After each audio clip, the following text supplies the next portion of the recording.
দূর সাই, কেন যে খেলতে গেলাম, প্লেনটা অর্ধেক পথে বাস্ট হয়ে গেল, 70 টাকা নষ্ট হয়ে গেল। যা। এই বউ, ভাত পানি রাঁধছো কিছু? ভাত থাকলে ভাত দাও, ভাত খাবো। খুব খিদে লাগছে। কোনো কথা বলবো না, তাড়াতাড়ি ভাত দাও। কই থেকে আইছো? কই থেকে এসে এখন বলো বাদ দাও বাদ দাও? আমি কিছু রান্না করছি? আসো ঘরে আসো, তারপর বলতে আছে।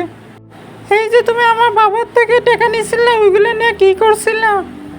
ওই টাকা দাও, ওইগুলো দিয়ে বাজার দিয়ে আনো। শুনছি বাবাই আসবে। ওগো, তুমি বাজারে যাও। আমার শুনছি আমার বাবাই আসবে। তুমি তার জন্য কিছু মাছ মাংস নিয়ে আসো। ওই যে বাবাই চলে এসেছে। তুমি বাজারে যাও, বাবা এসে গেছে, তুমি বাজারে যাও। ওই জামাই, কি অবস্থা? আমি চলে এসেছি তোমাদের বাড়ি, কয়েকদিন বেড়াবো, তাই তোমার কি অবস্থা? খালি হাতে চলে আইছে। কিছু আনছো?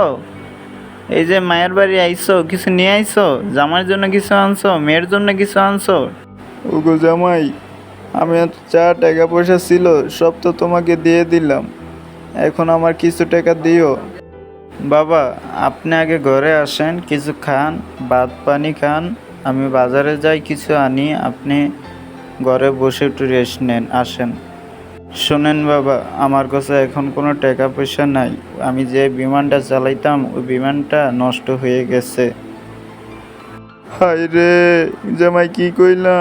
আমি দেয়াইছি আরো টাকা পয়সা তোমার কাছ থেকে নিব, এখন শুনি বিমান নষ্ট হয়ে গেছে। হায় রে বাবা, আপনি চিন্তা করেন না, আমি ওই বিমান ঠিক করব, ঠিক করে ওই বিমান আবার আমি চালাবো, তখন আপনার টাকা দিয়ে দিব।